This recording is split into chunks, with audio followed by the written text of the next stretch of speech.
Philadelphia. On tonight's Air Raid Hour, we'll be breaking down all things Bills Bengals, unfortunately, and peeking ahead to this week's game at home in prime time on Monday night versus the Denver Broncos. But first,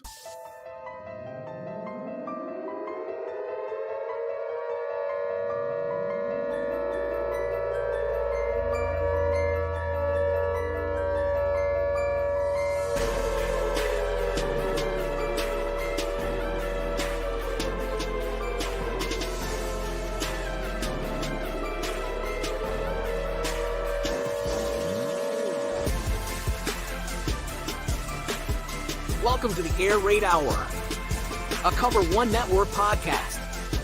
Here are your hosts, Judge Mathis and Tilt Money.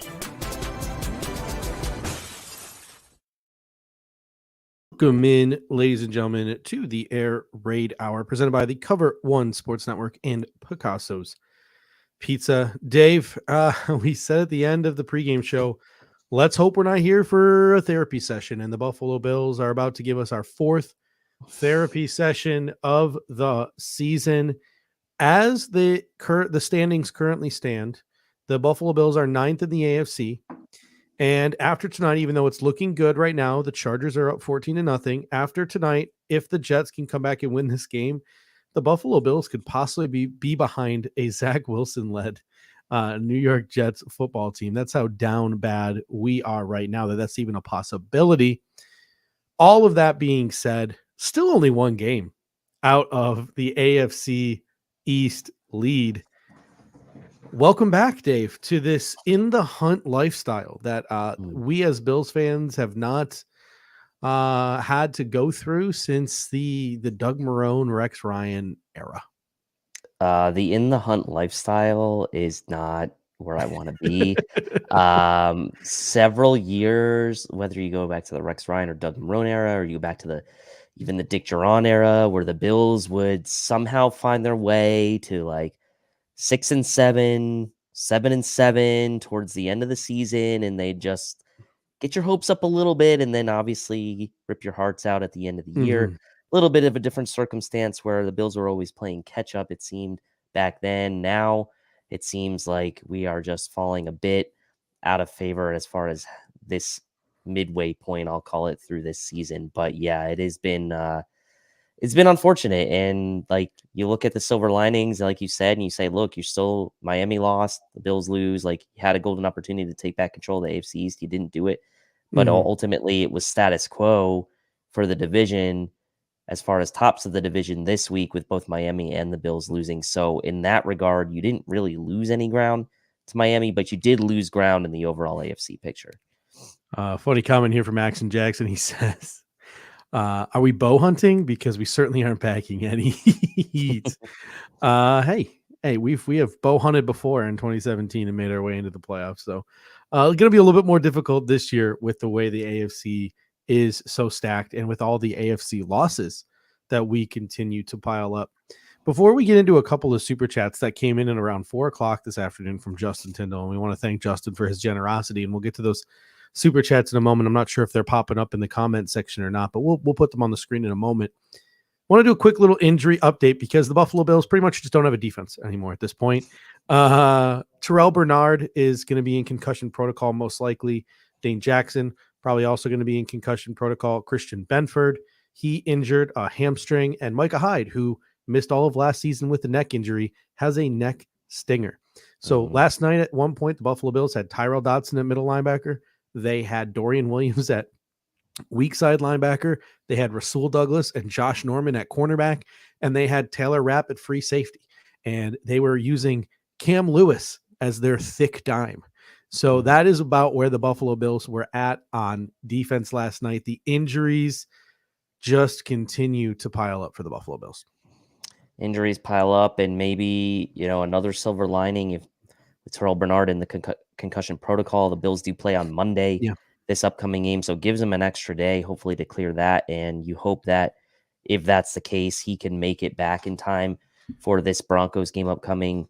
Worst case, maybe he misses this game and is back for the game after. But these other injuries are obviously concern. Hyde with the history now of the neck injuries and obviously the soft tissue injuries. as well are notorious for, guys missing Mhm. multiple weeks potentially, depending on the severity. So a lot of injuries piling up, and Mhm. essentially injuries exclusively on the defensive side of the ball. And yet somehow that the tide of that game really shifted in my mind as far as defense versus offense and the injuries kind of, Mhm. yes, they've been piling up, but the defense continues to play admirably in my perspective, after the first Yeah. couple series in that game. And so to me, there's only so much this defense can bend, right? Like until Mhm. it just becomes it's just too much. Yeah. And I thought maybe we're already at that point, but it's really maybe getting to that point now. Yeah, there's a chance next week that we see Tyrell Dotson at middle linebacker, Dorian Williams at weak side linebacker, Douglas and Norman at our boundary corner positions, and then Taylor Rapp starting at free safety. Like, there's a legitimate possibility, depending on how the injury report looks like this week, that could happen for the Buffalo Bills. So the defense, the injuries just keep on happening. Outside of that 1 week against the Patriots, they've given our offense a chance every single week. I know we're gonna talk about the defense some more in a little bit, but I know that is not what a lot of the people want to talk about this evening. They want to talk about this high-powered Buffalo Bills offense that has not been high-powered in about a month now. And Justin Tindall came in with a couple of super chats earlier talking about that. I'm going to put up these super chats now. Always appreciate you, Justin. Appreciate the super chat. He says, John Scott tweeted that McDermott's presser, he said they got away from the up tempo because they wanted to get other styles of offense. I guess McDermott doesn't like 85-yard touchdown drives. Has Steve Kerr ever told Steph Curry not to shoot threes? He followed up by saying the 3-point shot is Curry's fastball. Whilst Josh is our best player and McDermott wants to take away his fastball to have slow, methodical drives, McDermott refuses to let Josh use his fastball, and that is up tempo. There was, in my opinion, some. How do I want to phrase this? I want to first of all say, Sean McDermott and Ken Dorsey don't owe us anything. Their job isn't to tell us what they're doing. Their job is to go figure it out, fix it, and put a better product on the football field. That being said, their words today were not very encouraging. It was like Belichickian almost from Sean McDermott in the way that he was just toss away answers, giving the media nothing, just really it wasn't a pleasant interview to watch. McDermott, when he was commenting on the offense, he said he wanted to leave tempo so he could see other things, and because we were backed up and because there was loud crowd noise. When Ken Dorsey came on to do his presser, he said that execution needs to be better and that his definition of rhythm is picking up first downs. The way that McDermott and Dorsey both talked today, and McDermott said that he is not planning on making a change at offensive coordinator, nor has he lost faith in Ken Dorsey as a place caller. It really sounds like, on the surface level, because again, they don't need to tell us anything.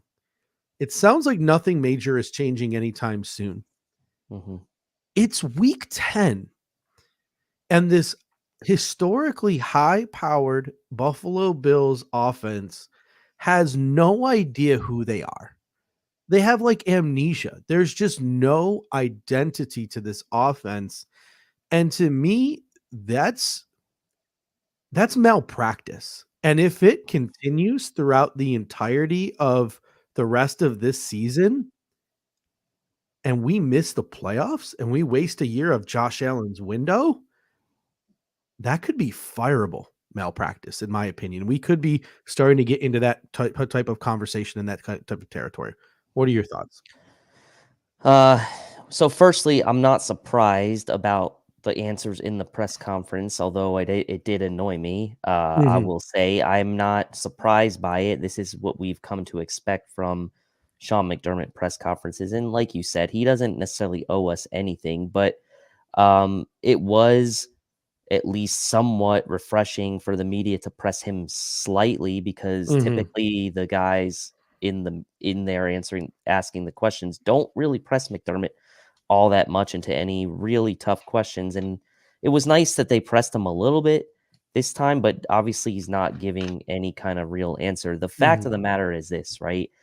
You hit it. There's no identity on offense, and we're in week 10. And if you're expecting, whether you're the coaching staff, the players, or even fans, for this to just click all of a sudden, like Mhm. I think we're past that point, right? That Miami game is a long way in the rearview mirror. Now, what this tells me is that the Bills do have it in them somewhere to have a really explosive offense, but there's something, whether it's play calling, execution, whatever, a combination Mhm. of all of it is preventing the Bills from doing that on a consistent basis. And now, since the London game really has prevented the Bills from doing it at all in the last 5 games, by and large, right? I mean, outside of like some late game sort of drives and things of that nature, like the Bills' offense has been extremely inconsistent dating back to Mhm. the Jacksonville game. And if you're expecting it to click now all of a sudden in week 10, I just don't see that happening, especially when you hear McDermott saying things like, we're not making any changes or whatever. Yep. So I'm not necessarily saying like a coaching change is the answer, but like you can't just keep going back to what you've been doing and expecting a different result at Mhm. this point. And if you haven't had a chance to yet, once this live episode of the Air Raid Hour is over, head on over to the regular video section of the Cover One, and Eric has already done a really good job of getting into the film room and looking at the Bengals film and looking at some other film and trying to find some answers as to just what the heck is going on with this offense right now. I haven't personally had a chance to watch it, but I look forward to, after this show is done airing, getting a chance to watch it. And I'm relying on a lot of what some people have told me in the Cover One chat, and I listened to Joe Marino this morning, someone whose opinion I trust. I'm counting on a lot of that because I haven't had a chance to go back and watch the All 22 myself yet. But yeah, it's definitely a combination of a lot of things, and I think one of the things that we need to do too is when we have these conversations, like, yeah, we can be pissed off at Sean McDermott, like we can be pissed off at Ken Dorsey, but Josh Allen, despite having good box score statistics, has made a number of decisions over the course of the past month in each and every single one of these games that has contributed to the Buffalo Bills losing and has contributed to the high variance of this Buffalo Bills offense and contributed to these drives, etc., stalling out. So it's not like he's not without blame here. Now, the question is, Josh Allen is a $250 million franchise quarterback. Josh Allen is a perennial all pro. If these coaches can't rein him in, you could make the argument no one could ever rein him in because he's Brett Favrean, right? Or you could make the argument that maybe we got to go and we just got to try somebody else. See if we can find someone else to rein Josh in or to harness Josh or to find a way to channel all of that golden retriever energy he has. It's so muddied. It's just so cloudy. It's so murky. Any sort of adjective you want to throw. It's not a clean conversation to have. No, and I mean, I've seen a lot of people in the past kind of rush to Josh Allen's defense Mhm. after some bad games offensively, but you are starting to see Yeah. a little bit more people come around to the idea that like he's part of the equation, right? Like Mhm. again, this is really nuanced. It's not like a binary answer, like it's this person and not that person, or it's this coach and not that coach. It's a collective, and it's not necessarily easy to pinpoint um for like an entire game, even like, oh, it's this person's fault for this game. Like each play, really, you'd have to go in and look and see, like, well, Mhm. what was available or what was there. And so that's why like the film breakdowns that Eric does and all these things are really good, because then you start to look at things like, okay, well, Gabe Davis, right? 0 catches in this game.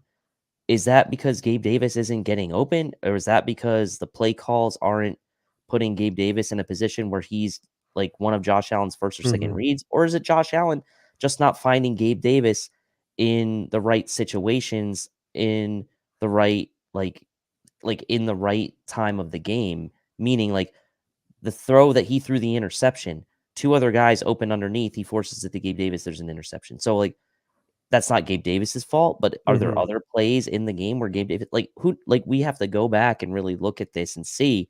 And that's just one game, right? So, Yep. but this problem is this has been now the case for the last 4 or 5 games. So, like, one thing that I think the most frustrating is just like, I guess, the general lack of accountability from the standpoint of like, we keep hearing the same answers in these press Mhm. conferences, right? And that's the thing I Yeah. think that's starting to really frustrate the fans.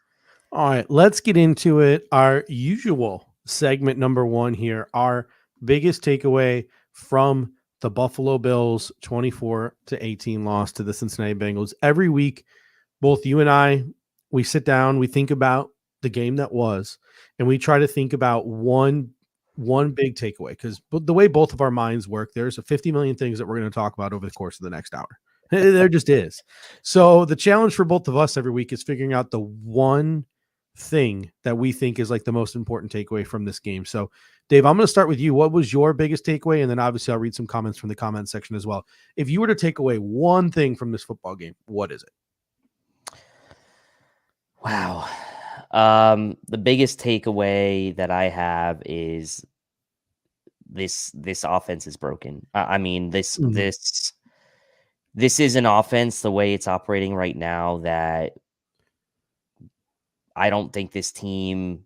I'll say I don't think this team potentially can really go far in the playoffs if this continues. I don't think they Right, can make the playoffs if this and I don't continues. know if they can make the playoffs. Right, and so you start to think about what changes can actually happen in regards to the offense. And Josh Allen is not leaving the building. And Mhm. in reality, Sean McDermott's not leaving the building. So Yeah. my biggest takeaway is the fact that Sean McDermott comes out on his press conference today and says there's not going to be a change at offensive coordinator.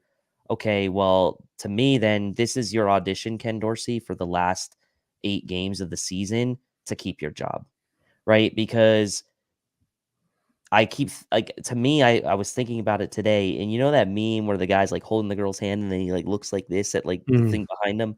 Like, I feel like the meme today is like that guy holding Ken Dorsey's hand, but then like looking back in his rear view at the other girl, and the other girl's Brian Mhm. Dable, right? Like, that to me is like what I think of today, Mhm. and think of like, okay, Josh Allen's not going anywhere.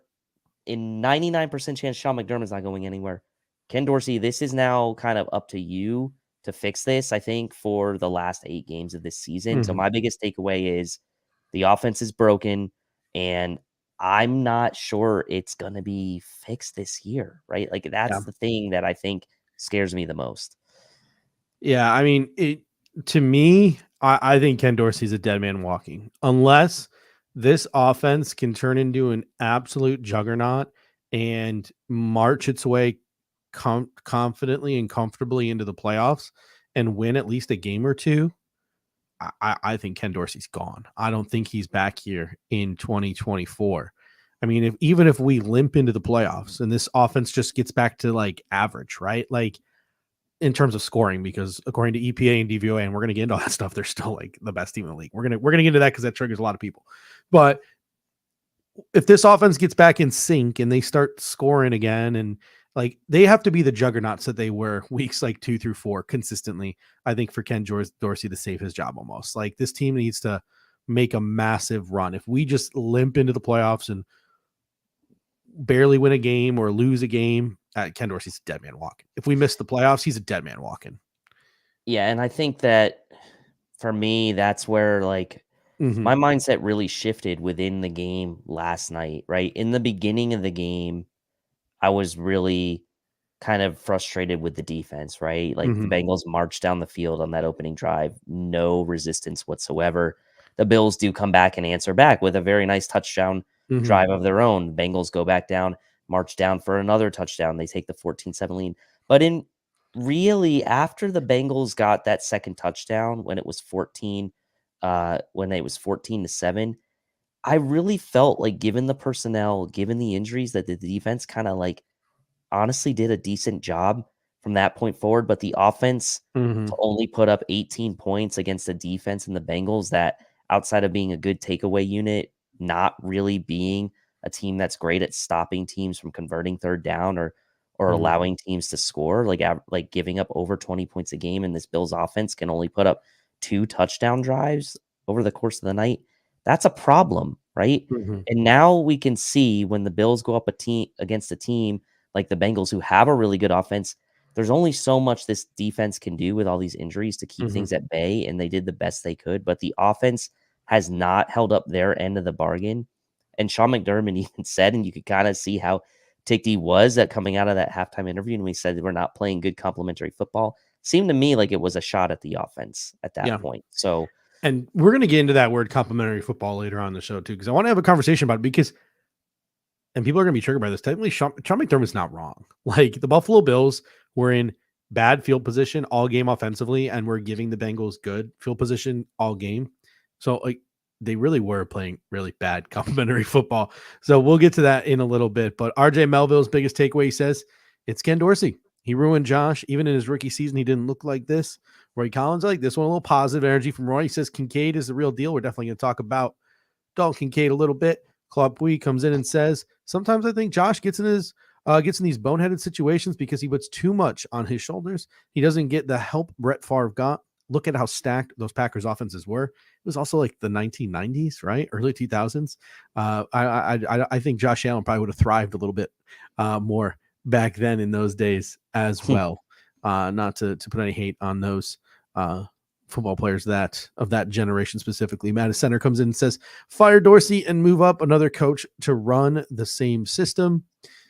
Pops Mafia, his biggest takeaway was, does know how to work well because it's a simpler offense.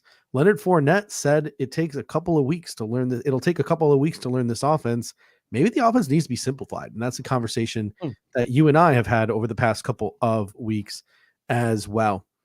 My biggest takeaway, excuse me, also revolves around Ken Dorsey. And it's sort of maybe even the polar opposite of yours, because you said, oh, the next 8 weeks is an audition tape for Ken Dorsey to retain his job in 2024. I was very much in the boat of, I didn't think the Buffalo Bills would make a coaching change at all in the year 2023 in season. After listening to the post-game press conference last night, despite what was said today by Sean McDermott, I think that there's a legitimate possibility that Ken Dorsey could be shown the door midseason. And I'm starting to really think that this is something that could come to fruition. I mean, there is some smoke there that he could possibly be on the outs. Both Sean McDermott and Josh Allen, they made comments yesterday in their post-game pressers that sort of make you do a double take in regards to Dorsey. McDermott said, I don't have an answer for that multiple times when asked about tempo. He obviously clarified that today, saying they wanted to try different things, which was not a great answer. Allen said, I'm just trying to run the plays that are called the best that I can in regards to only targeting Gabriel Davis 2 times in the game. Again, I know McDermott stated today that no changes will be made and that he hasn't considered relieving Ken Dorsey of his duties, but we lose 2 or dare I say even 3 of our next 3 games heading into the bye week, and this offense is still stagnant. I honestly think I could envision a scenario in which he is fired on the bye week. What are your thoughts about that? Well, I mean, certainly can't rule it out, right? I mean, I think maybe you're right. Maybe this audition is really the next 3 weeks headed into the bye week. At the end of the day, like there needs to be some accountability somewhere, right? And like I said before, like you're not getting, like Josh Allen's part to blame, right? And I see John Robert coming in and says everyone blames Dorsey. Like, I mean, he's a big part of the issue right now, right? If you read between the lines, like the offense needs to be simplified potentially, yes, but like, I mean, I don't see how you can sit here at this point and not say that he's part of the issue. If he's not part of the issue, then is this solely Josh Allen? Because you can't say that either. You could say the players aren't executing. That's 100% true. But then the answer is go get new players, right? And that's not something we can do right now. And you're not going to go get a new franchise quarterback. So if you're Ken Dorsey, part of your job is to find things that they're more comfortable with and find things that they can execute. Right. Because like it gets to the point where it's like, oh, Ken Dorsey's calling up the perfect game plan, but the players aren't executing it. Well, was it a perfect game plan? if he drew it up X's and O's perfectly, but he didn't understand who his players were, and the players couldn't go out there and perform what he was asking them to do, like, cool. Like, he's an X's and O's genius, but the players aren't there, aren't there out there executing it. And I think Eric did a really good job pointing out in his video, from what I've been told by other people who have seen it, that Ken Dorsey isn't exactly an X's and O's genius either. Some of the stuff he does is very basic. It's very simple. Half field reads was a comment I heard from a lot of people who have seen the video. I haven't seen it yet. Like I said, I plan on watching it after this show is over. So it's not exactly like Ken Dorsey's a world beater of play caller. He might be a good play caller. Like, I'm not disagreeing with that, but it's not exactly like he's a world beater. Yeah, and people want to sit there and say like, oh, the Bills offense statistically and analytically, and we do this too when we're defending them, like they're a very good offense still statistically, right? They're a good third down offense, they're a good scoring offense, all of these things, but over the past several weeks, like they haven't really done it when it's counted, outside of, I guess you could say, of those 2 fourth quarter drives that they had to have against the Giants. Like 1 or 2 good drives here and there, like, shouldn't be acceptable with the personnel that you have, right? So execution, fine, but part of the coach's job is to get in the guy's ears. And if like guys aren't making the right reads, or if Josh Allen's not like making the throws to the right guys as far as the X's and O's are concerned, then like there's something to be said about that if he's not willing to go that direction. Now, like, I'm not saying that's happening 100% of the time, because there's certainly times where Josh is missing situationally guys that are open and not taking sort of the easy throws, etc. But you need to have someone who's going to be able to coach that out of him. And we've seen that in the past where Josh has been able to overcome that. And like, there is an element of coaching involved there, and like who he's willing to be receptive to taking that feedback. So I don't know. Because like let's imagine a world, right, where we beat the Denver Broncos, maybe get back on track a little bit on Monday Night Football, hopefully. But at this rate, we're just going to have another heart attack on Monday night. Even if we do win, it'll be probably an ugly one, right? Let's imagine a scenario where we beat the Broncos, we lose to the Jets. I hate thinking about it. Lose to the Jets, right? And then probably get curb stomped by the Eagles. We head into the bye week at 6-6 with 5 AFC losses. We're 1-3 in the AFC East. At that point, like, Ken Dorsey's probably a lame duck offensive coordinator anyway, unless he goes on an absolute heater after the bye week. So at that point, why not try to spark a change? And Charles G comes in the comment section and says, it's not Ken Dorsey who threw the pick. It's not Ken Dorsey that fumbled.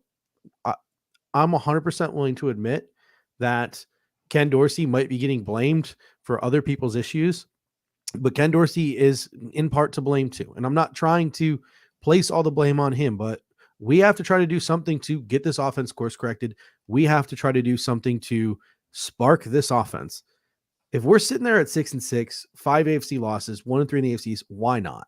Like, at that point, my suggestion would be to fire Ken Dorsey. To probably, in my opinion, I would elevate Joe Brady to offensive coordinator, and I would have him up in the booth like he was at LSU.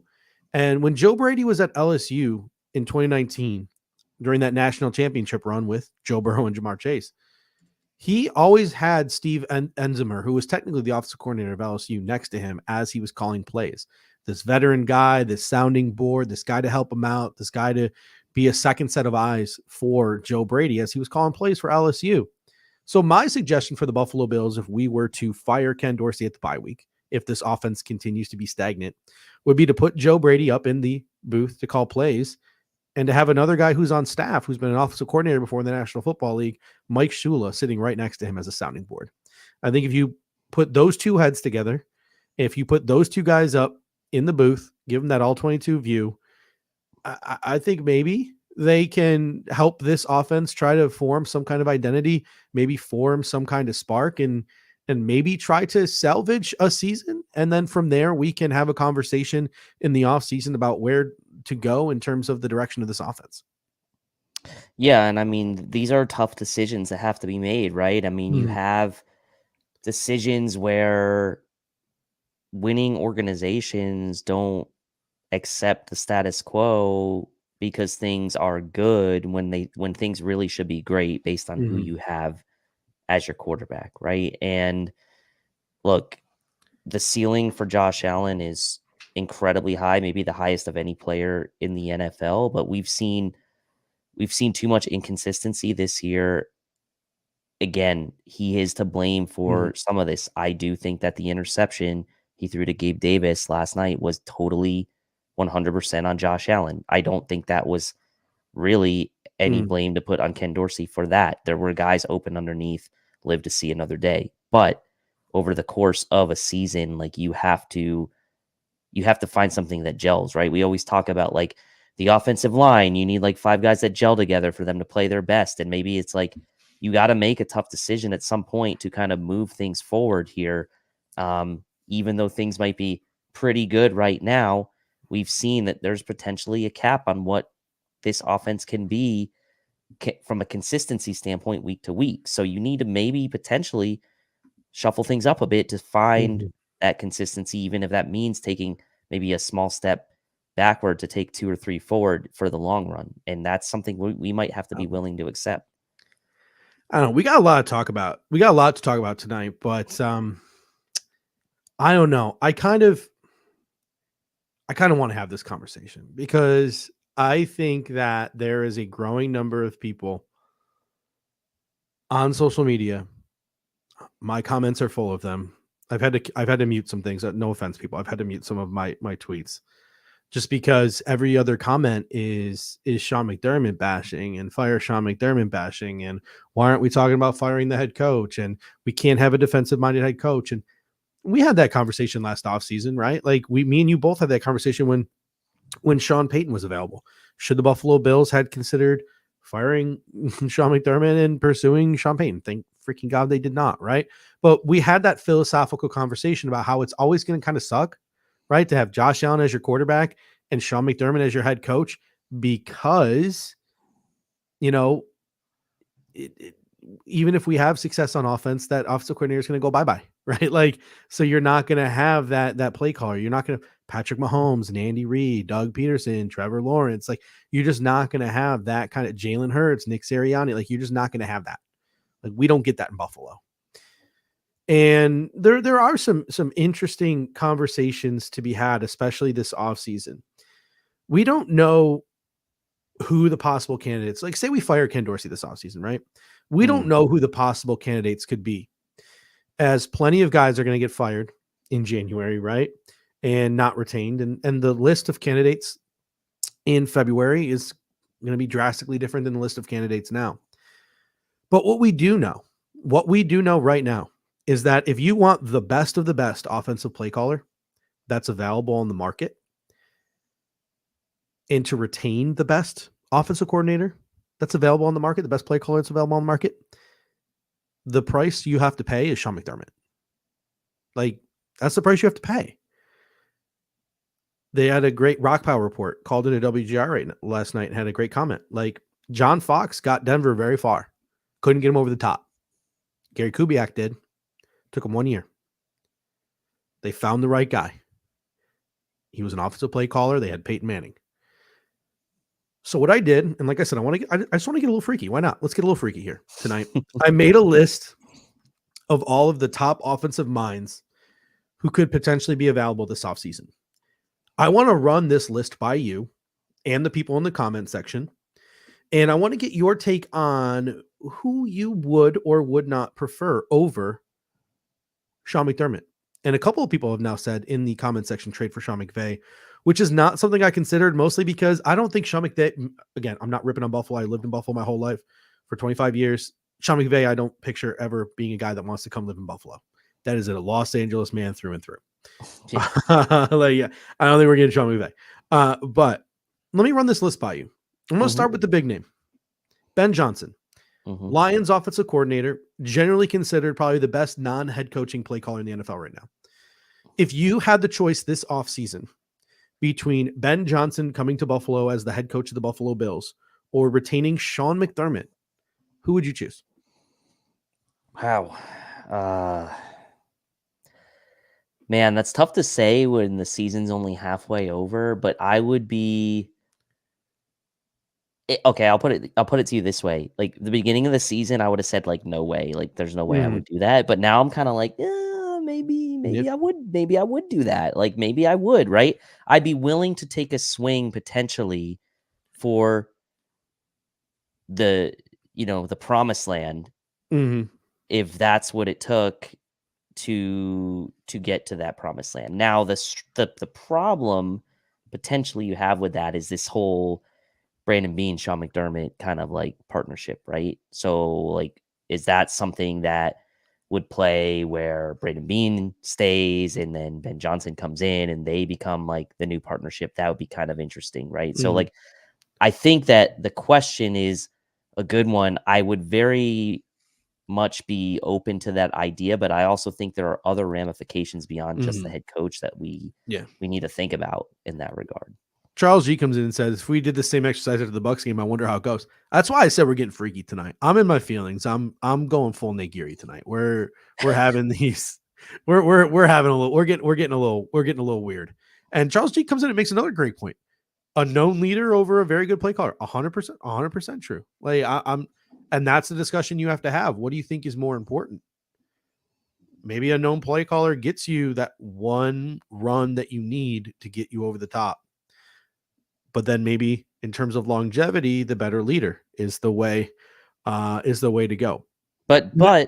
Yeah. devil's advocate there, I don't know that we know. I don't know that we can say that Ben Johnson's not a good leader, right? Like Yeah. that's the other part. Like he could develop into or end up being as Mhm. good of a leader as Sean McDermott, and that's not really fair to Mhm. Ben Johnson to say that he couldn't be. Now, day one, he probably wouldn't Yeah. be, but you don't know. He could be. And he says Pagula would choose McDermott. He just extended him, Roy Collins. That's true. I mean, this conversation is probably for not. Even the Bills missed the playoffs this year. I think Terry Pagula is going to have a pretty long lease with a guy like Sean McDermott. So this conversation is probably all for not. But I think it's a fun exercise because there are so many fans who are like, fire McDermott, fire McDermott, fire McDermott. But they're not really thinking about the options that are available if you fire Sean McDermott. So I whittled it down to offensive only, right? Like the options. So if you're one of those people who are like, go get an offensive mind, go get an offensive mind. Here are the offensive minds that are available, right? So we just said Ben Johnson. The next name on my list, this is a good thought experiment, is Eric Bieniemy. Washington Commanders offensive coordinator, Andy Reid disciple. I think that this year, right, it hasn't been perfect, but I think he's proven his worth away from Andy Reid, and they've had a pretty good offense for the most part in Washington. Sam Howell has come along quite nicely.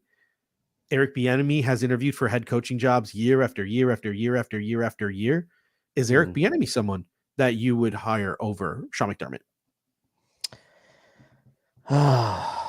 I mean, I think he deserves a chance to be a head coach. I don't Mhm. know that.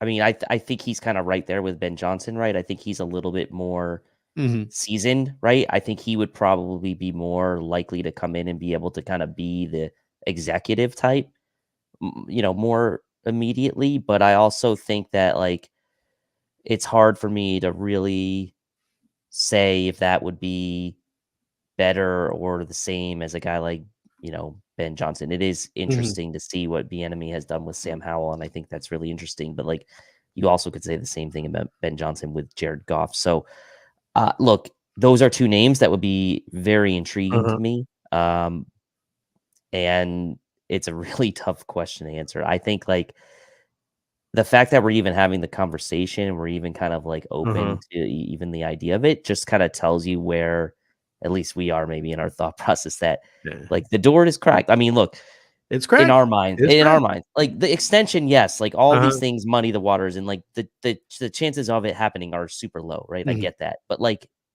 it's not impossible, I guess I would say. Here are three names I'm going to throw at you now. And two of these guys aren't even play callers, right? Frank Smith, Miami Dolphins offensive coordinator, does not call the plays. He's got an offensive line background. Comes from the Kyle Shanahan tree. I've read a couple of articles that talk about how he has great head coaching qualities, how he's a real players coach, kind of like how Brian Dable is. He creates relationships with players. I read an entire article about Frank Smith today about how he helped Darren Waller find sobriety, right? And stop drinking. So Frank Smith, who comes from that Mike McDaniel, Kyle Shanahan tree, that's an option. Bobby Slowick, Kyle Shanahan disciple, another one. Texans offensive coordinator. We just saw CJ Stroud go absolute ape shit yesterday, throwing for 400 plus yards and 5 touchdowns. Right. So Bobby Slowick, son of former NFL defensive coordinator Bob Slowick. He's a young guy. And then you got Brian Callahan of the Cincinnati Bengals. Again, not a play caller, but son of an NFL coach, Bill Callahan. 11 personnel expert. We've seen what that Cincinnati Bengals offense have done. So guys like Frank Smith, Bobby Slowick, Brian Callahan, any of those guys pique your interest? I think those would be guys that I would be more interested in, like potentially bringing this offensive coordinator, right? If they were willing to kind of depart situations that they were in now to potentially say, that hey, I could go. Yeah, that would be Smith and Callahan. Slowick is obviously a play caller, so Houston would kibosh that, but yeah. Yeah. So that would be interesting, right? For those guys to potentially leave their current situations to work with Josh Allen. Same could be said, and I think Spin made a good point. Like Eric Bieniemy, like 1 year in Washington, maybe like I don't know what his contract situation is, but maybe he would be willing to go into a different situation as an offensive coordinator again if he were able to work with Josh Allen, right? Like it's great what he's done with Sam Howell, but I still think that the ceiling is pretty limited for what the Commanders can do with that roster, right? So maybe that would be something that could intrigue a guy like Bieniemy too. So I think what we're showing though is there are some good options potentially for a new offensive coordinator. I got 3 more. And this one is the Gary Kubiak of all Gary Kubiaks, right? Todd Monken. The guy that the last 2 years I wanted to be the Buffalo Bills offensive coordinator, former Georgia offensive coordinator. So kind of like Brian Dable. He was an NFL coach, went back to college, cut his teeth in college, calling plays for a highly productive college football playoff national championship winning team. He is now in Baltimore, revitalizing that Baltimore offense. Baltimore is probably the best team in football right now. He's a little bit older, pushing 60 years old, former head coach. He's got head coaching experience at Southern Miss University. Todd Monken is an interesting name. Yeah, I know. And you've liked him for a while. I know that. I think the theme is pretty consistent here, right? It's that like, I think new blood, new voice, someone maybe who hasn't been within the walls for the last couple of years might be something that should be considered, right? But again, who's making those decisions? Is Sean McDermott making those decisions? Charles says just bring back Dable after the Giants fire him. Just kidding. But honestly, I had thought there are some people out there who, like, if Brian Dable's fired, Warren Sharp tweeted today, if Brian Dable's fired, the Buffalo Bills should just hire him as their head coach, not their offensive coordinator, their head coach. That was the next name on my list, was Brian Dable. And then the last one was Jim Harbaugh. Nah, I'm not going to go there. No, not going into Harbaugh? No. Wait. Yeah, no, I'm not going there. All right, we're done being foolish, and we're going to get to a conversation on the Buffalo Bills offense in a moment. But first, a quick word from the guys over at the Cover One Buffalo podcast on how you can best support us here at Cover One. Many people ask us the best way to support us here at Cover One, and that is to sign up to become a Cover One Pass member. That contribution helps give us the access to all the data and information we use to create the content that you love. And I think most importantly, brings you into our community of insiders. It's a great community based on Slack. I know a lot of people don't want to be on social media anymore or be in on those conversations. We bring all of it to you right in our great community of educated fans. And most importantly, you get access to our content creators. Even better than that, everybody loves merch. You get awesome t-shirts, a cool decal, and a letter from the Cover One team signed directly to you. All for $60. That gets you the entire season, next year's free agency and draft. $60. Click the link in the description.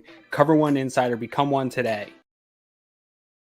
Roy Collins coming in saying, you're never done being foolish. Of course not. We're always foolish here at the Air Raid Hour. So let's talk about our takeaways, our general takeaways from the offense.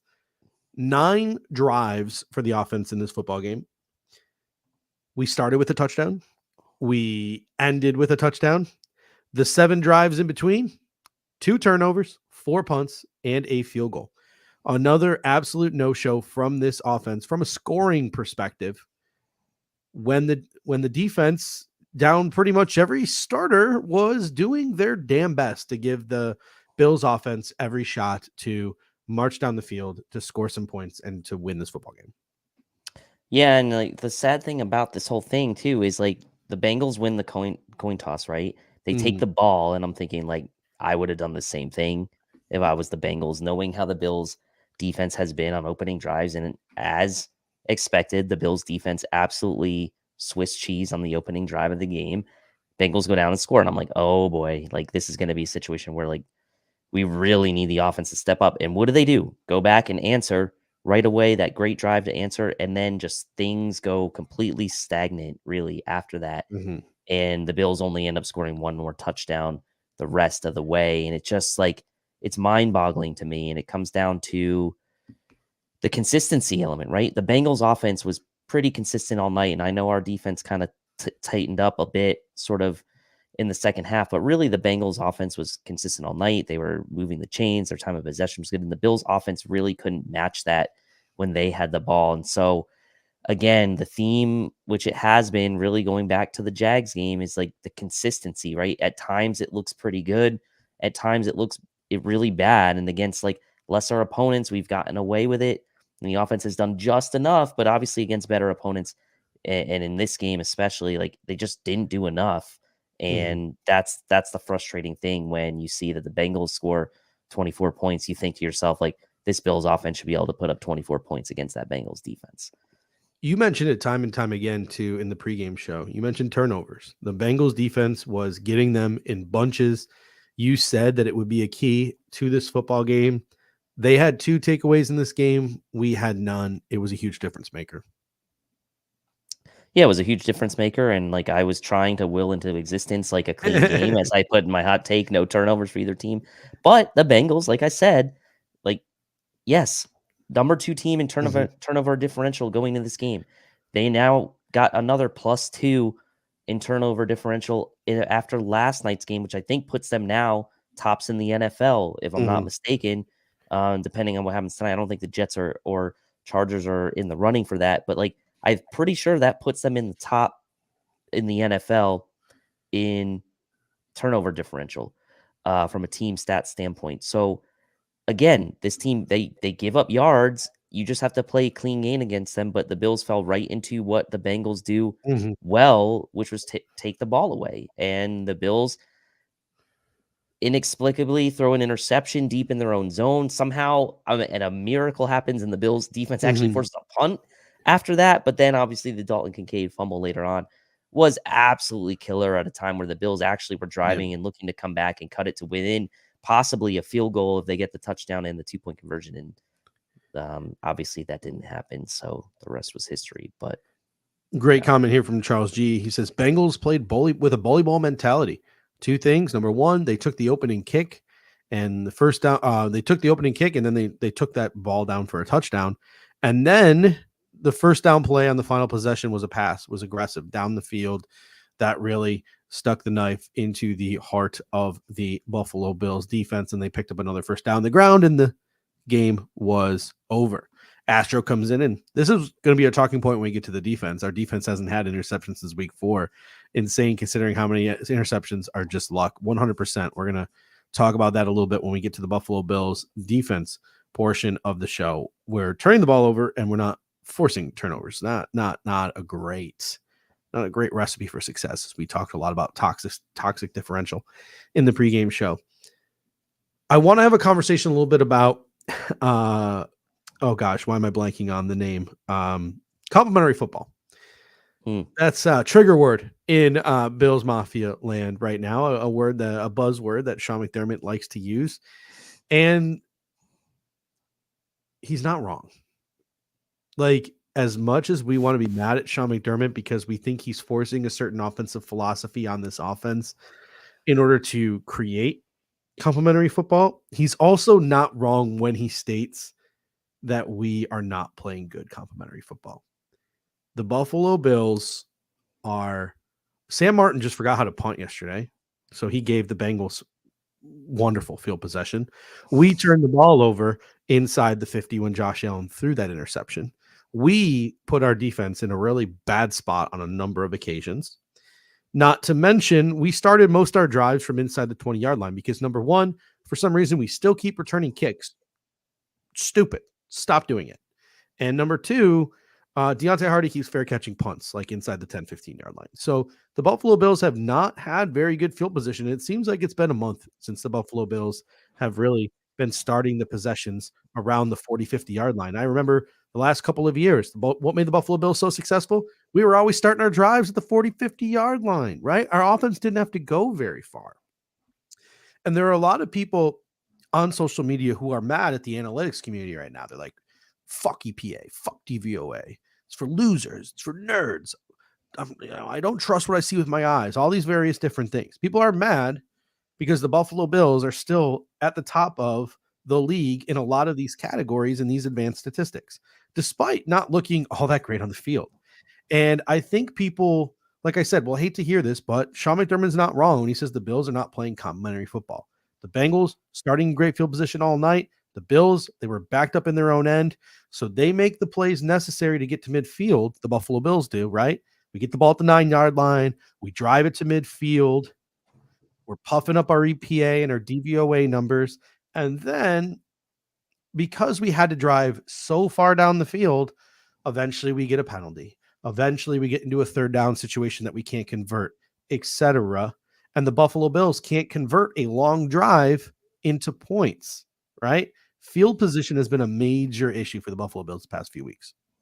Yeah, I mean, outside of the Tampa Bay game, which is ultimately like a big reason why the Bills end up being a little bit more conservative in that game, like that was the one game you could say recently where the Bills actually had decent field position. But yeah, going back to the Jags game, this game especially, like the Bengals were at one point, the Bills had started their first two drives, I think, both inside their own 25, and the Bengals had started their first two drives, I think, after the opening drive, like on the Bills side of the field or something like that. Like the field position discrepancy for starting field position was really skewed towards the Bengals outside of those first two scoring drives by each team. The next two after that were really skewed towards the Bengals, and it makes life difficult, right? You can't give an offense like that a short field, and you really, for the Bills who have been struggling offensively to find consistency, a long field is not great for them right now, because ultimately, like you said, a penalty or something will creep up, and like for a team that's struggling to find consistency or struggling to score touchdowns, I mean, long fields are one of the worst things you can see right now. So I just a great stat poll from Brett Coleman since the Jacksonville game, and this just goes back to sort of reiterate what we're talking about here. Since the Jacksonville game in London, the Buffalo Bills have the third best success play percentage at 42.4%. 42.4% successful plays. Yet they are 25th in successful drive percentage, which is a drive ending in a touchdown or a field goal, at only 31.4%. So we're getting a lot of good plays, but we're not finishing drives. And that is what is beefing up our DVOA and our EPA, but making our offense look out of sync and just not right. And that's what's getting fans upset. So it's having to drive so far down the field because we're not playing complimentary football, having to drive so far down the field, and it just, the drive stalling out. We're not starting at the 40, 50 like we used to. And it was a lot easier to drive 50, 60 yards down the field than it is to drive 80 yards down the field. Yeah, 100%. And I mean, in a game where, especially against the Bengals, you like, those are like things that maybe don't pop out on the box score, but are really important into the outcome of games. And Charles says Bills offense equals empty calories. And I think that's a fair comparison, right? Like, and that's where sometimes you need to go a little bit beyond the advanced statistics, and like even like Aaron and other people who are really big into like DVOA and EPA and advanced statistics are like, look, I get what people are saying, right? Even some of the analytics people are coming out and saying like, I get it, right? Like statistically, this is not really lining up to outcomes, right? And I think that's the thing that people kind of are going back and forth a bit. The statistics aren't aligning to outcomes, but the statistics are aligning to essentially the like the calculations of how they're performed, right? But the outcome of getting wins and scoring tons of points isn't maybe necessarily part of that. And so that's where things can become disconnected. 8 design runs all game. That's a putrid number. The Bills defense struggled because they had to play safeties up to stop the run, right? Joe Mixon is a quality running back. The Bills have had issues stopping the run. So the Buffalo Bills were not as successful on defense as they could have been because guys like Jordan Poyer had to play up. Bengals didn't have that issue. Dax Hill was center fielding all night. Chris Collinsworth at one point pointed it out. Like, look, this guy just gets to roam center field all he wants because the Buffalo Bills can't run into a light box, at least not tonight, and they're not even trying. The Bills have to find a way to get somewhat a semblance of a running game again. It seems like they've lost that ability since losing the ability to run 12 personnel with Dawson Knox out. So if you're the Buffalo Bills, again, you want to find a way to complement your passing game with a running game a little bit. I'm not saying they got to run the ball 30 times a game, but man, James Cook should be running it probably 15 times a game, but it's hard when it's not very successful. Yeah, and then Bengals weren't necessarily running the ball great last night, right? I mean, Joe Mixon still got 14 carries. They still kept feeding him the ball. I know situationally they were ahead for a large part of the game, so that plays a part into it. But like the Bengals didn't run the ball great, but they stayed committed to it. I mean, they only ran it for 2.5 a carry, right? Like Joe Mixon only averaged 2.6 yards a carry, 14 attempts for 37 yards, but they stuck with it. And like sometimes that's what you just need to do. Like, I mean, you mentioned CJ Stroud earlier, right? I mean, the Texans couldn't run. Yeah. They couldn't run for crap against the Tampa Bay defense yesterday, but they still sprinkled it in here and there, right? Even though they knew it was probably not going to be successful. So sometimes it's just like, yeah, I mean, not to mention, like, I think there's been some clips already showing, again, I don't necessarily love some of the running plays that were drawn up as well in that game. It's tough. I will say it's tougher for the Buffalo Bills to run the football because of who they have at quarterback. Josh Allen is the quarterback, so there's always players who are around the line of scrimmage spying Josh Allen.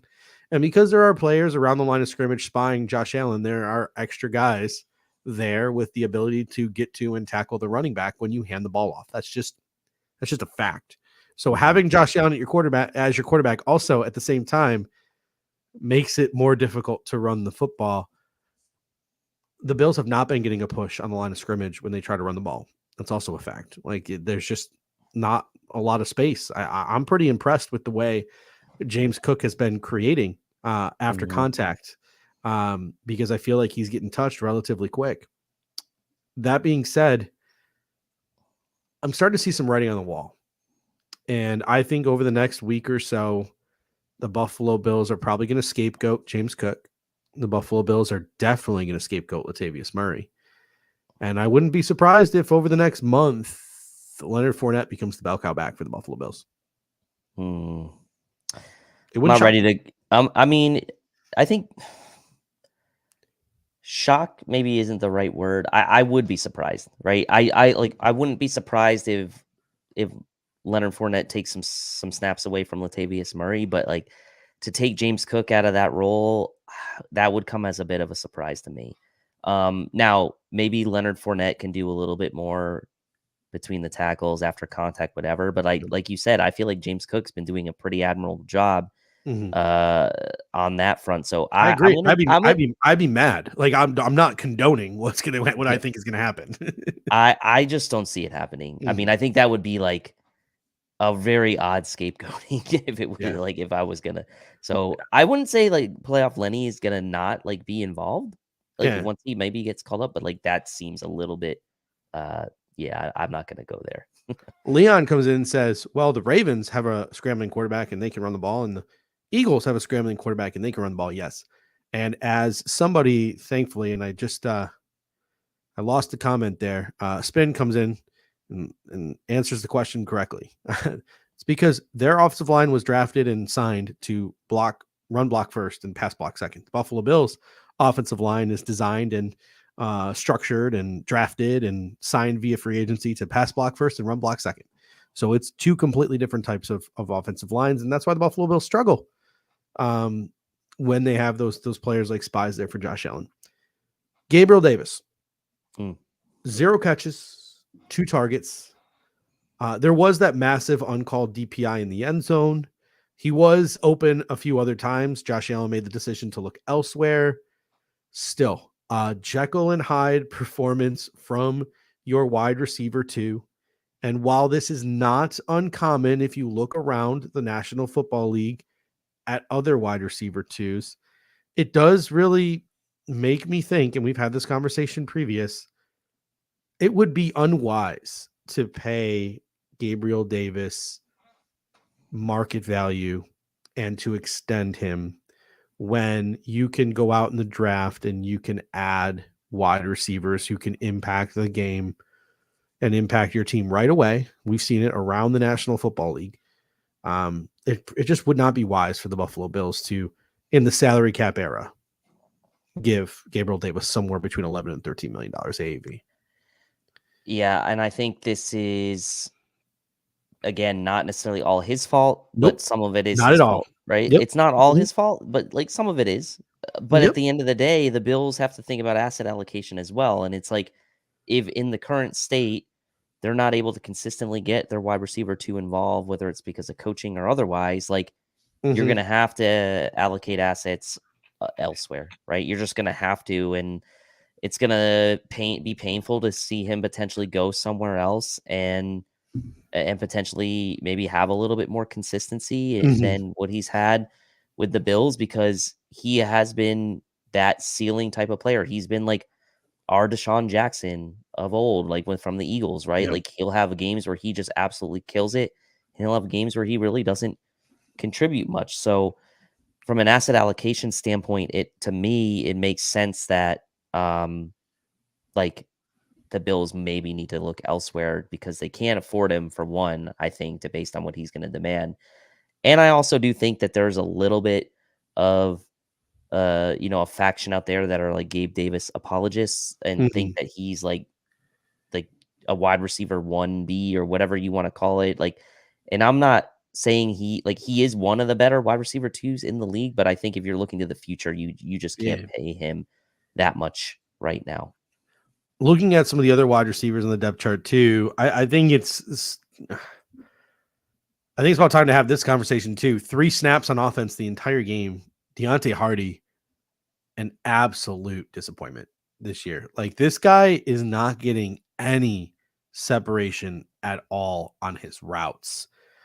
There was this play in the game where Josh Allen, I believe it was the interception drive, because I think it was the play before he threw the interception to Gabriel Davis. You could tell Josh was getting antsy in his pantsy and wanted to throw the ball down the field to tie the game up at 14.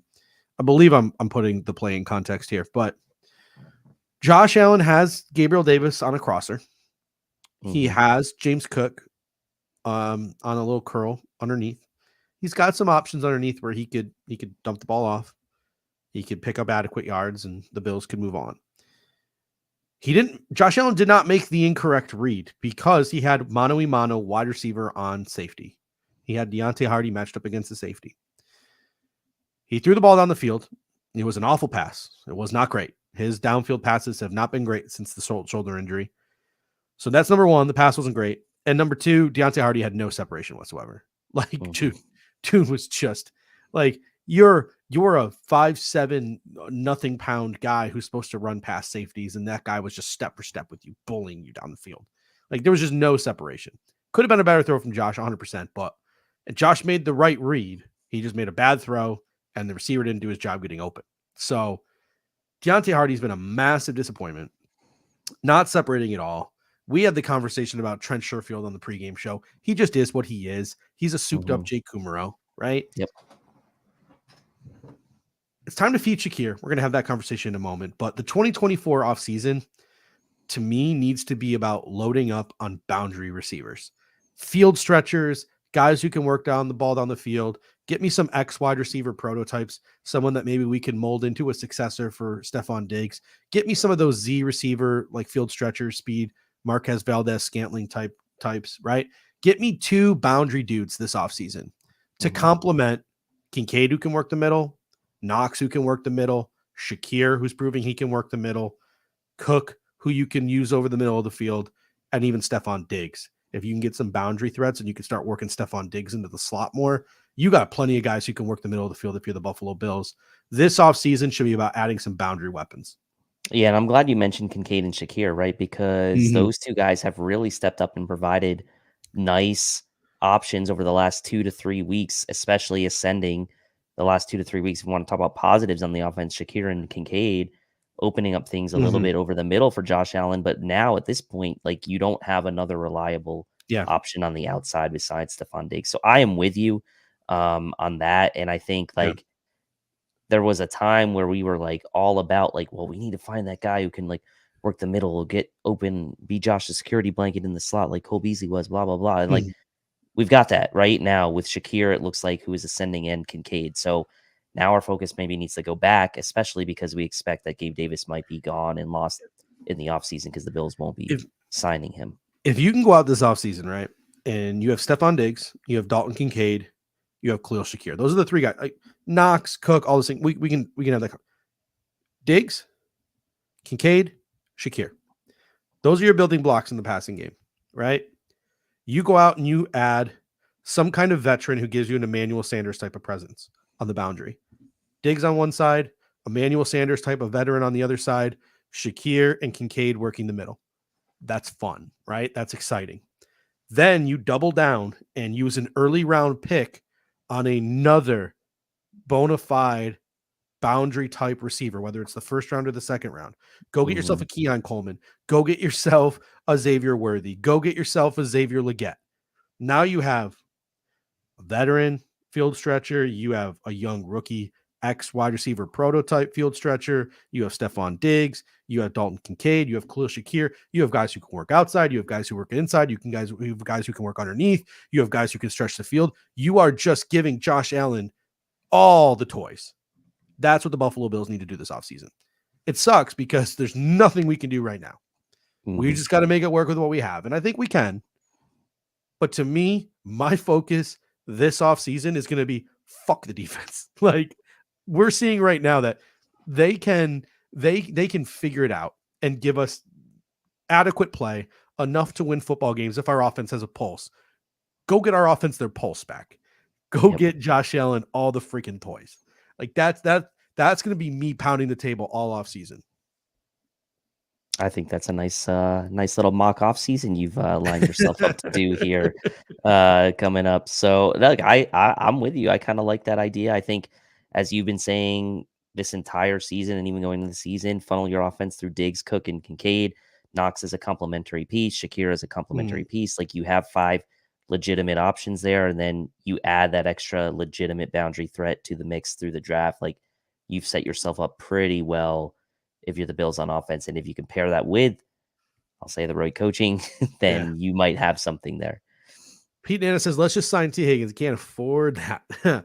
Cannot afford that. You're gonna have to go get yourself a mid-level veteran receiver, a guy you can give a nice little short, decent deal to, and then you're gonna have to draft a guy and hit on that draft pick. But Khalil Shakir, a statistic that I really like that I saw today: 18 catches on 19 targets this year for Khalil Shakir. Dalton Kincaid, 40 catches on 45 targets. These guys are becoming reliable weapons, absolute studs in the passing game. They need to be the focal point, along with Stephon Diggs, along with James Cook. Diggs, Kincaid, Shakir, Cook. Those are your cornerstone guys, in my opinion, and you build from there. Yeah, and the only target that Shakir didn't catch was that wild throw down the sideline against the Dolphins. And we gave him a hard time for that. Yeah, but exactly. I think he was listening. Yeah. I think he was listening, and I think he took it to heart. I really do. And I really think that's probably what turned it around for him. Yeah, and I'm really happy for him too, right? Because obviously, we had high hopes for him last year. The playing time maybe wasn't there. The opportunities limited in the beginning of the year, but he has really, really stepped his game up. And although the opportunities maybe have still been somewhat limited, you can see an increase in his usage over the past couple of games, and that has been a bright spot. The offensive line, we mentioned the issues in run blocking and maybe the possible causes for that. They haven't been awful in pass protection. I know some people have been harping on the Buffalo Bills offensive line as of late. Yes, Josh Allen has been knocked off his marks a lot over the last couple of weeks. I get that, but like Mhm. he's Josh Allen. He can deal. They've been healthy. They've been consistent. They're not killing this offense by any stretch in terms of pass protection. Are they world beaters? No. No. Are they the Philadelphia Eagles offensive line? No. But for what they are, for what we need them to be, they are, in my opinion, completely adequate. Completely adequate thus far this season. Yeah, and it's weird to say, like, the offensive line is, like, the least of the problems on the offense right now, but, like, Yeah. that's kinda where we are, honestly, like, the offensive line, like, yeah, it was a struggle in the run game last night, but, like, they've largely been pretty good this year, and they've, knock on wood, been healthy. They've had the Mhm. same starting unit the whole season, and, like, it's been an okay group, right? It's been pretty solid, like, Yeah. the fact of the matter is we're not talking about, like, blown protections from Spencer Brown or like complete lack of push like all year in the running game. Yes, there's been Mhm. moments where we haven't. We also have to remember there's two new faces as well on this offensive line starting on either side of Mitch Morris with Connor McGovern and a rookie, by the way, in Osiris Torrance. So like um, offensive line, no real complaints from me, honestly, on the whole. Yes, they're average. Um, maybe above average, like on a good day. But honestly, as RJ says, it's the best we could have probably hoped for out of this offensive line this year. I think they're performing pretty adequately. All right. We're going to get to the defense next. But first, this show is sponsored by Picasso's Pizza. 4 great locations in Williamsville, West Seneca, Lancaster, and Blaisdell. Buffalo Pizza since 1980. You can order online at picassospizza.net. And if you're an out of towner like us, you can even get it mailed to your home. And I can tell you from experience, it is just as good as getting it fresh from the restaurant. Again, that is picassospizza.net. All right, on to the defense now. Our takeaways from the Buffalo Bills defensive performance in their 24-18 loss to the Cincinnati Bengals. You look at the drives that the Cincinnati Bengals had in the game. Touchdown, touchdown, punt, touchdown, punt, downs, which was a really nice stop for the Bills. Mhm. Field goal, deep shot on first play, run the clock out, ice the game. So, yes, Joe Burrow threw for 348 yards. Yes, the time of possession was almost 37 minutes. But to me, 24 points is 24 points. This defense was depleted before the game. This defense was depleted during the game. They were worn out because their offense was putting them in some very rough positions. They were on their last legs. Despite all of that, they still gave the Buffalo Bills offense multiple shots to win the football game. To me, you cannot ask for more. And that's why, like I said, this offseason, just load up the offense. And if you're keeping Sean McDermott, like just Get make players him back. make do. Like your resources should be spent on like weapons this offseason, in my opinion. But I don't think you could ask for more from this defense in this game. I don't think so, right? Obviously, the Bills like are painfully frustrating to watch on defense on opening drives. Like we've seen it multiple Mhm. times this year where teams will just go march down the field on those opening drives. I mean, Yeah. even the Raiders did that against the Bills, right? Like, so Mhm. it's like, it's really frustrating, but it's one of those things where patience with this defense is really something we need to preach because Yeah. over the course of the game, this defense tends to lock up and get better Yeah. over the course of a game. And that's pretty impressive considering the disparity in time of possession there was in this game, on top of the fact that you had all these other new injuries pop up in this game, that the Bills somehow Mhm. managed to hold the Bengals to only 3 points in the second half. Like, again, if you're looking, at the negative sides of Sean McDermott, you also have to look at the positives and that Yeah. like his ability to kind of keep things together a bit on defense Yeah. through all the injuries and keep the Bills really in this game with that defense, with all those injuries against a really, really good offense on the road. I mean, again, like I said on Twitter last night, in the beginning of the game, was really frustrated with the defense, but that quickly changed for me, and I became Mhm. more and more frustrated with the offense as the game went on, and really kind of, this is why I don't tend to make a ton of comments early on Yeah. social media. Like the defense really ended up being and doing their part, yardage aside and all that. Like Mhm. they did their part. Yes, they didn't get any takeaways. It's kind of Yeah. hard to expect that from an off, like against a team like led by Joe Burrow, who's been super efficient on offense Yeah. and obviously missing a lot of players. So like, okay, fine, you didn't get takeaways, but you did hold the Bengals to 24. And yes, Charles, I do agree with Yes, this. Finishing sacks is frustrated. Watching Mac, Baker, Burrow all run for Mhm. critical first downs is brutal. And especially when you got hands on these guys and they just always seem to get Yeah. away is really frustrating as well. So I get that as well. Yeah, a lot of my frustration in this game comes back to the defensive line. Obviously, I have 4 things in my areas for concern. One of them was the slow starts killing us that we've already pretty much talked to death here, right? The second was, Charles G points it out, just like these guys just being able to extend plays, get out of the pocket, even when they're not scrambling, just extending plays and making plays off script. It's just been frustrating to watch the last couple of weeks. The lack of sacks. We got pressure on Joe Burrow, but he just evaded it all. No turnovers, right? Like these are all things that if you're looking for things to complain about, these are things to complain about because I think those 3 things are becoming themes. Lack of sacks, quarterbacks evading pressure, quarterbacks making plays off script, and the Buffalo Bills not getting turnovers. Like those 4 things are becoming a weekly theme for the Buffalo Bills.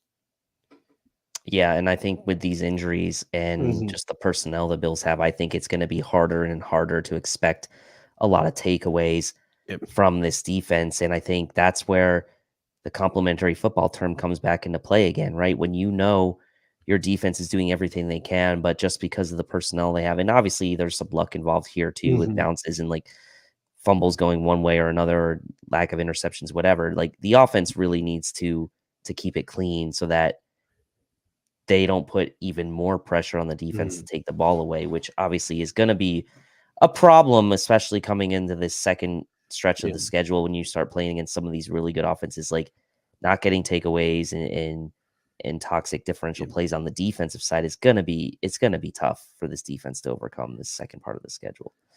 Yeah, I think one of the frustrating things in this game too, and we just got done complimenting the offensive line, but at the end of the day, while we complimented them for being adequate, we still lost at the line of scrimmage on both sides. Our offensive line, despite being adequate, they still lost to the Bengals at the line of scrimmage. Like the W to the Bengals D line against our offensive line, even though we were serviceable, right?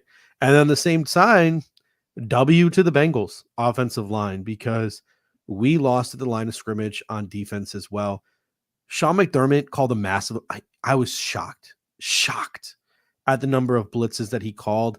I didn't have a chance to pull up the statistic. Thankfully, we have people on Twitter like Joe Marino who did 30% blitz rate the Buffalo Bills had in this football game.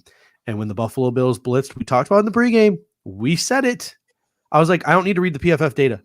I don't need to read the SAS data. I don't need to read any of the data.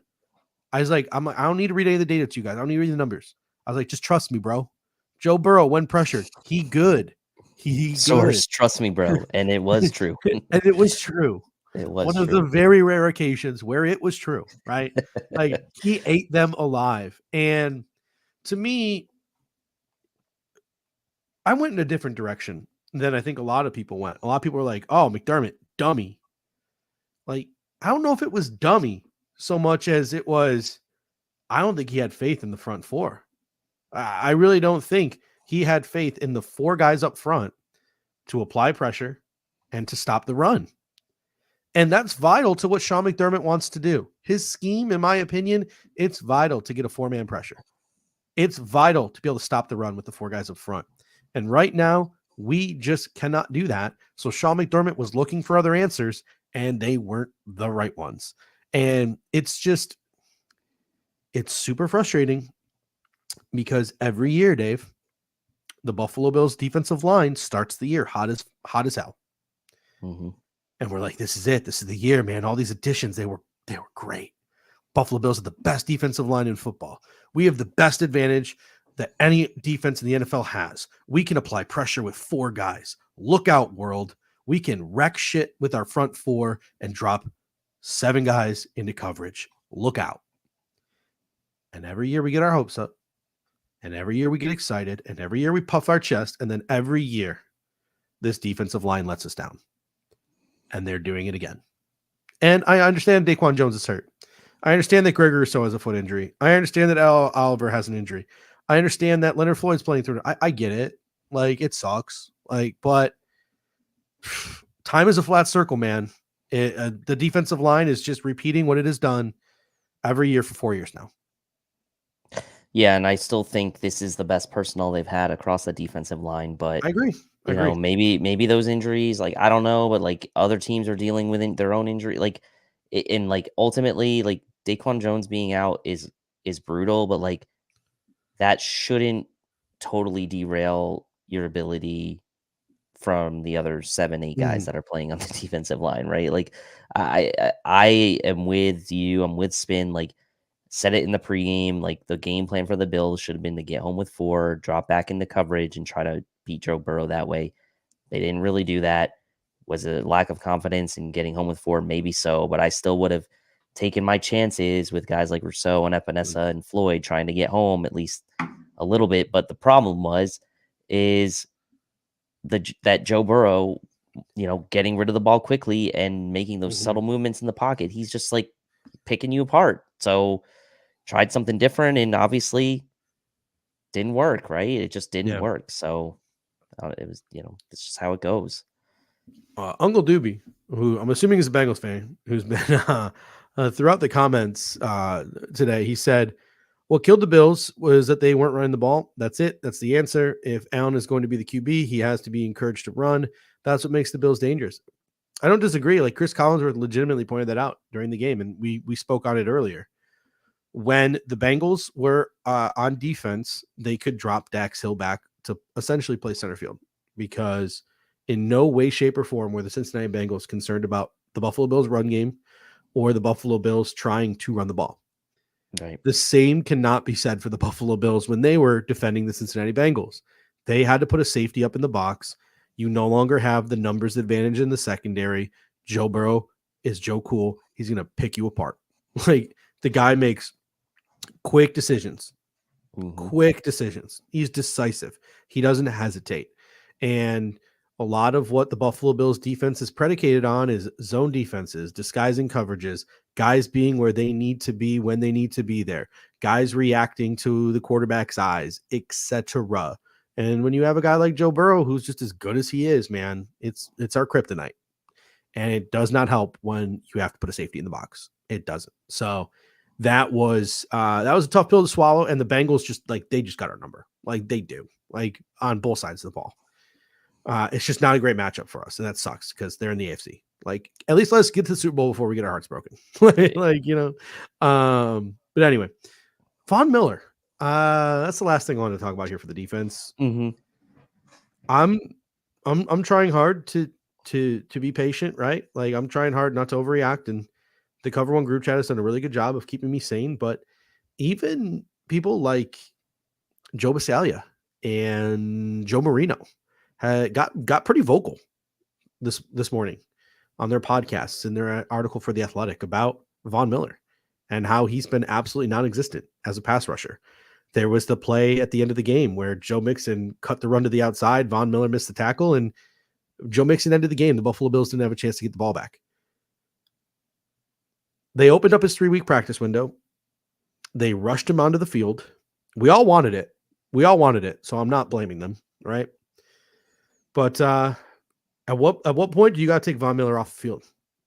Like, do you keep giving him these reps so he'll be ready later on in the season? Or do you need to find another way to get him ramped up because he's legitimately hurting you and he's affecting your pass rush in games that you need to win?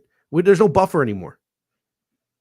I think at this point, like, he pretty much needs to just play situationally on like 3rd and longs. I don't think he should be playing any run downs. Like, that just isn't where he is. And so third and longs, let him get the feel back for the pass rush, let him still kind of try to work back in. And look, at the end of the day, like, he might not have as many opportunities to do that in this second part of the schedule if the Bills aren't able to force a ton of third downs with these defense against some of these good teams. Like, maybe against a team like the Denver Broncos, it's a good opportunity for Von Miller to, against his former team, right? Against a team where you would hope the Bills would be in a situation where they're forcing Russell Wilson and co into some third and longs, right? Because that offense for Denver has not necessarily been great this year. Maybe that's a situation where he can continue to ramp back up. We also have to remember, right, he's still less than a year removed from the injury, right? It happened on Thanksgiving a year ago. We talk about sort of Trey White's come back from his injury and taken him more than a year to come all the way back. So look, it's one of those things where I think for me, yeah, ultimately you wanted him for this second half stretch of the schedule. And in the long run, you really wanted him really ready to go for the playoffs, but you got to make the playoffs first, right? Yeah. So you'd like to see him contribute to the Bills making the playoffs. But I do think these next several weeks, hopefully, as we kind of maybe get towards the bye, right? Yeah. That bye coming at a time where hopefully he's ramping up towards that bye week. And then after the bye, maybe we see a different player. So that's my hope right now. Yeah, because I don't mean to sound like unempathetic to 35 years old, less than a year removed from the surgery, needs to ramp up. It's going to take some time. It took Trey White some time. I don't mean to sound not empathetic to that. It's just like, how do you balance that with, is he costing you football games that you need to win? Because what's the point of ramping him up if he's just going to be ramped up for his vacation to the Bahamas, right? Because like we're not in the playoffs. So it's an interesting tightrope that if you're the Buffalo Bills that you have to balance, and hopefully it clicks sooner rather than later. And hopefully after the bye week or in the weeks approaching the bye week, and then after the bye week, it starts to click for Von Miller, because we are also stuck with him for quite a long time. All right. On to special teams now. Tyler Bass back in everyone's good graces. He made his field goal. He made both of his extra points. He's looking fine. He's looking rejuvenated. Nothing to worry about there anymore. Fingers crossed. But Sam Martin just forgot how to punt. That was fun. Also, please stop returning kicks when the ball's getting kicked in the end zone. Please stop. Please stop. Like I don't love running straight into the defender either when you're running up the right hash, like on the kick return. Like, just take the ball to 25. Like, this offense is struggling enough as it is. Like, I get trying to make a big play, but if you're catching the ball in the end zone, a couple yards deep, please just take the ball to 25. Yeah. Take it at the 25. Let's take the time now just to have a little conversation about officiating. Want to have a little conversation about officiating?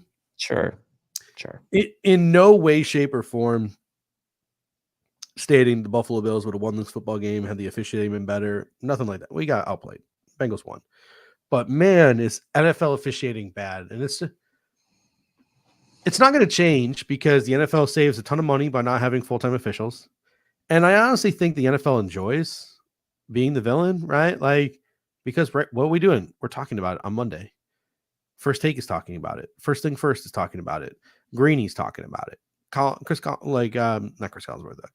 talking about it. Jordan Taylor's talking about it. Everybody's talking about the officiating, right? Like, they love this shit because it's more fodder for people. It's more clicks, etc. It's rage bait, right? So, but I mean, let's look at it. Like, the roughing the passer on Tim Settle was bullshit. The slide tackle, Cam Taylor-Britt slide tackling Dalton Kincaid, bullshit. Gabriel Davis, again by Cam Taylor-Britt, face masked in the end zone. That should have been first and goal at the 1. The cheap shot on Micah Hyde that gave him another stinger, that should have been 15 yards. And then to top all that off, you had the phantom grounding. There were some bad calls against the Bengals too. I know we got a couple of Bengals fans in the comment section who are being very civil. I appreciate that. Phantom grounding call as well. And that was just the most egregious of all because Josh Allen was already sitting down on the bench when they made that call. He got up and was just running out screaming like, this is bullshit. This is bullshit. Like, they made it so late. No one ever throws that flag. No one. Like, it was an option route. Gabriel Davis ran one. Josh Allen thought he was running another. There was no pressure in his face. Like, that wasn't, there was no intention to ground that ball. He was not trying to evade a defender. He was not trying to avoid a sack, etc. Like, it's just knocked us out of field goal range. Like, just crazy. It's one thing if you can point to one or two in a game, but like half a dozen extremely egregious calls, like that's insane. And not to mention the taunting. Fuck that. Yeah, well, and not to mention on the grounding as well. That was the play before was the missed tripping, right? So it was like it was just compounded in that scenario. Took the Bills out of field goal range. Could have given them some momentum. They obviously were getting the ball back to start the second half. But again, like, yeah, it's affecting the product for the NFL. It's not really the reason the Bills lost the game, but it is like annoying to have to always look down at like the scoreboard graphic on the broadcast to see if there's a flag graphic coming up or whatever. And like, so that's frustrating every time there's a big play or every time there's like a punt return, like you're just looking and you see, or you're just expecting a flag and that's bad, right? It is affecting the product. Yeah. And I mean, I do like generally not like Chris Collinsworth, but for one time I actually agreed with him. He was actually like defending the fact that shouldn't have been grounding. So, hey, Chris Collinsworth, you and I agree on something. And it wasn't Dean Blandino because that's Fox, but whoever the NBC guy is. It was Terry McCauley. Yeah, Terry McCauley was defending the call. And Chris Collinsworth was like, all right, this is fucking stupid. Like, stop defending it, please, Terry. Like, stop. And he was just like at a loss for words. And Roy Collins comes in with that comment. And then Pops Mafia, this is the exact same thing that Eric pointed out in the Cover One group chat. If Terry McCauley, if you're right, and by the letter of the law, that's intentional grounding. That pass by Tua at the end of the game, where it was an option route and the player went deep and he threw the ball short, there was nobody in the vicinity where he threw that ball. Tua had an intentional grounding at the end of that game in Germany, right? Like, that play happens 10 times a game between the two teams. It's never called because it's not the intention of the rule. Like, just insane. Leon comes in and says, can you talk about the challenge? Yeah, it was dumb. like I think maybe you have an argument that Trent Sherfield caught it, but then I thought like as he was sliding out of bounds, he was still kind of bobbling it too. Like, it was just save your timeout, dummy. Like, that was just really just desperation from Sean McDermott, and desperation that was an unnecessary desperation. Like, it was just bad. And I did find it ironic that on the very next play, Trent Sherfield caught like an 8-yard pass. And it ended up being like 3rd and 1 anyway. It was really just like kind of funny. But like in that situational football right there, where like you have to understand the dynamics of what's going on in that moment. And like for the head coach to not understand that, like, you're likely to lose the challenge. There's not really conclusive evidence that he caught the ball. The call was ruled incomplete on the field. It was only an 8-9 yard play to begin with. And by the way, you only had 2 timeouts left at that point before you made that challenge, because you had burned one earlier in the half and you're down in the game, knowing you're going to need those timeouts to stop the Bengals and get the ball back, plus the 2-minute warning. Like, that to me was just a horrible decision by Sean McDermott in that situation. Charles G coming in saying, you think that's frustrating? Check out what the NFL is finding players for even after the game. JJ Watt is not happy about it. A lot of people are not happy about it. Like, I'm seeing some of these clips, guys like Albert Breer, guys like Dov Kleiman, guys like Ari Mirov, My Sports Update. The NFL finds guys every week thousands of dollars. And when I say thousands, I don't mean like 2 or 3. I mean like 15, 16, 50, 60,000 dollars. And these guys do a great job of going back and the NFL sends out the report, like, here's the timestamp of when the penalty occurred. And they go back and they clip it and they put it on social media. And a lot of times, like, it's a running back in pass pro. And when he like goes to pass protect, he like lunges with his helmet and he's getting fined $60,000 for it. A running back gets a handoff, and as a defender approaches him, he like lowers the crown of his helmet a little bit and like lowers his shoulder and like initiates the contact with the defender, and is fined like $60,000 for it. Poor Jalen Warren, an Yeah. undrafted free agent for the Pittsburgh Steelers, backup running back to Najee Harris, probably better than Najee Harris, to be honest with you. It's kind of funny, but literally making like the league minimum and has been fined like 3 times $60K. That dude is living in a cardboard box next to the Steelers practice facility. Like he's been fined almost $100,000. he's living in a cardboard box. He's living in Mike Tomlin's basement. Like I don't know what to say at this point. They're literally ruining that man's life for nothing. That man might never see his second contract. Like they're literally ruining his future. Like for nothing. For nothing. It is insane. It is it's the NFL Players Union needs to be stronger, man. Like just whew. Yeah, living in a van down by the Three Rivers. Am I right? There you go. Hey. All right. So looking ahead at the Buffalo Bills on Monday Night Football versus the Denver Broncos. I'm not going to lie to you. These are my notes. Must win. They beat Kansas City. They lost to Miami by 70. We can't lose to Russell Wilson. Those are the 4 things I put in my notes because I really didn't have time to even look at anything. They were on a bye week this week, I believe. What are your just initial thoughts on this Monday Night Football game against the Denver Broncos?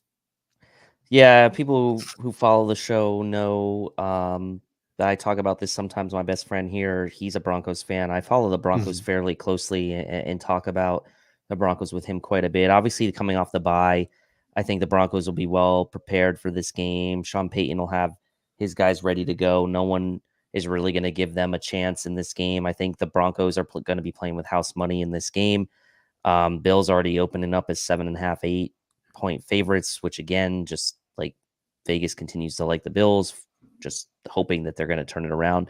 The Broncos represent a threat, right? Like they beat the Chiefs headed into their bye week. They played the Chiefs really closely 2 weeks prior to that. Their defense has been improving. Obviously, Vance Joseph's been getting a lot of flack this year, and rightfully so, but he has kind of turned the unit around the last couple games, and the Broncos offensive line has been doing a pretty good job run blocking for a now healthy Javonte Williams to go along with their guy Jaleel McLaughlin, who's been a nice complementary piece to them as well. And let's not forget that they still have Cortland Sutton, they still have Jerry Jeudy, they still have Marvin Mims. They have some good pieces on that offense. I know Dulcich is out with the back on IR with the hamstring injury, but they have some pieces, and their defense flies around. One thing that their defense has really struggled in is defending the run. Yeah. So can the Bills maybe get back on track with the running game in this game? We will see, but again, the Bills can't take any opponent lightly. I can't believe I forgot to put this in my notes. Must win. How weird is it that they beat Kansas City and lost to Miami by 70? Can't lose to Russ Wilson.